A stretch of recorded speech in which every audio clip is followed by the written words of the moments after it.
രാഷ്ട്രീയ കേരളത്തെ പിടിച്ചുകുലുക്കിയ കണ്ണൂർ മുൻ എ.ഡി.എം. കെ നവീൻ ബാബുവിന്റെ ദുരൂഹ മരണക്കേസ് ഒടുവിൽ CBIക്ക് വിടാൻ സർക്കാർ തീരുമാനം. വിജ്ഞാപനം ഉടനിറങ്ങും.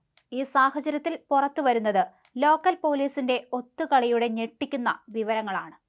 കേസിലെ മുഖ്യപ്രതിയായ CPM കണ്ണൂർ മുൻ ജില്ലാ പഞ്ചായത്ത് പ്രസിഡന്റ് PP ദിവ്യയുടെ മൊബൈൽ ഫോൺ പോലും പരിശോധിക്കാൻ തയ്യാറാകാതിരുന്ന പോലീസ് നടപടിയാണ് ഇപ്പോൾ വലിയ വിവാദമായിരിക്കുന്നത്.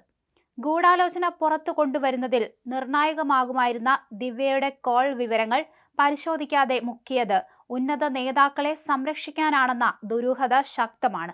എന്നാൽ നവീൻ ബാബുവിന്റെ ഭാര്യയ്ക്ക് മുഖ്യമന്ത്രി VD സതീശൻ കൊടുത്ത വാക്കിപ്പോൾ സത്യമാവുകയാണ്.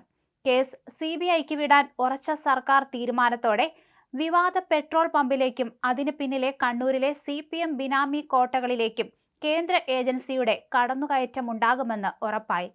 കഴിഞ്ഞ സർക്കാരിന്റെ കാലത്ത് രക്ഷാപ്രവർത്തകർക്ക് നേരെ വരെ അന്യായമായ നടപടികളുണ്ടായ പശ്ചാത്തലത്തിൽ പുതിയ VDS സർക്കാർ കമ്മ്യൂണിസ്റ്റ് പാർട്ടിയുടെ ബിനാമി സാമ്രാജ്യങ്ങളെ ലക്ഷ്യമിട്ടാണ് നീങ്ങുന്നത്.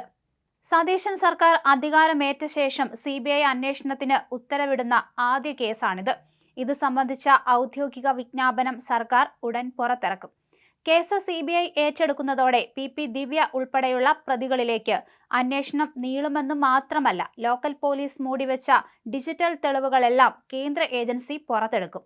CPMലെ കണ്ണൂരിലെ പല പ്രമുഖ നേതാക്കളും നിലവിൽ ഈ കേസിൽ സംശയനിഴലിലാണ്.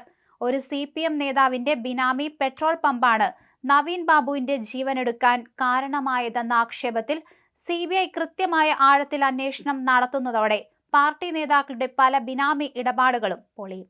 നവീൻ ബാബുവിന്റെ മരണവുമായി ബന്ധപ്പെട്ട് ആദ്യഘട്ടത്തിൽ ഉയർന്നുവന്ന അഴിമതി ആരോപണങ്ങളും തുടരന്വേഷണ ആവശ്യങ്ങളും ജനങ്ങളിലേക്ക് എത്തിക്കുന്നതിൽ കോൺഗ്രസ് നേതാവും റാന്നി MLAയുമായ പഴകുളം മധു നടത്തിയ വിട്ടുവീഴ്ചയില്ലാത്ത പോരാട്ടങ്ങൾ വലിയ രീതിയിൽ ശ്രദ്ധിക്കപ്പെട്ടിരുന്നു. കേസ് CBIക്ക് വിട്ട സർക്കാർ തീരുമാനത്തോടെ രാഷ്ട്രീയ വൃത്തങ്ങളിലും പൊതുസമൂഹത്തിലും പഴകുളം മധുവിന്റെ നിലപാടുകൾക്ക് വലിയ കയ്യടിയാണ് ലഭിക്കുന്നത്. നീതിക്ക് വേണ്ടിയുള്ള പോരാട്ടത്തിൽ കുടുംബത്തോടൊപ്പം ഉറച്ചുനിന്ന അദ്ദേഹത്തിന്റെ രാഷ്ട്രീയ നീക്കങ്ങൾക്ക് ലഭിച്ച വലിയൊരു അംഗീകാരം കൂടിയാണിത്. നവീൻ ബാബുവിന്റെ മരണത്തിൽ ആദ്യഘട്ടത്തിൽ ലോക്കൽ പോലീസ് നടത്തിയ അന്വേഷണം വലിയ വിവാദങ്ങൾക്കും ആക്ഷേപങ്ങൾക്കും വഴിവെച്ചിരുന്നു. പ്രതികളുടെ ഫോൺ രേഖകളോ കോൾ വിവരങ്ങളോ പരിശോധിക്കാതെ കേസ് ഒതുക്കി തീർക്കാനാണ് പോലീസ് ശ്രമിച്ചത്.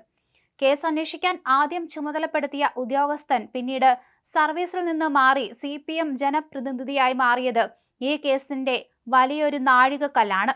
ഭരണകക്ഷിയുടെ ഉന്നത സ്വാധീനമുള്ള നേതാക്കളെ സംരക്ഷിക്കാൻ പോലീസ് ബോധപൂർവം ശ്രമിക്കുന്നുവെന്നും അന്വേഷണ ഉദ്യോഗസ്ഥന്റെ രാഷ്ട്രീയ പശ്ചാത്തലം കേസ് അട്ടിമറിക്കാൻ ഉപയോഗിച്ചുവെന്നും പ്രതിപക്ഷം നിരന്തരം ആരോപണം ഉന്നയിച്ചിരുന്നു.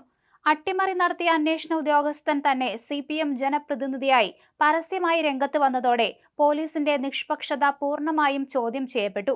ഈ ഗുരുതരമായ ഒത്തുകളി ചൂണ്ടിക്കാണിച്ചാണ് നവീൻ ബാബുവിന്റെ കുടുംബം സംസ്ഥാന പോലീസിലുള്ള വിശ്വാസം നഷ്ടപ്പെട്ടുവെന്നും കേന്ദ്ര ഏജൻസി തന്നെ കേസ് അന്വേഷിക്കണമെന്നും ആവശ്യപ്പെട്ട് VD സതീശൻ സർക്കാരിനെ സമീപിച്ചത്. നവീൻ ബാബുവിന്റെ മരണത്തിന് കാരണക്കാരായ CPM നേതാക്കളെ സംരക്ഷിക്കാൻ മുൻ സർക്കാർ കാണിച്ച അമിത താൽപര്യം പുതിയ സർക്കാർ തിരുത്തണമെന്നത് കുടുംബത്തിന്റെ വലിയൊരു ആവശ്യമായിരുന്നു.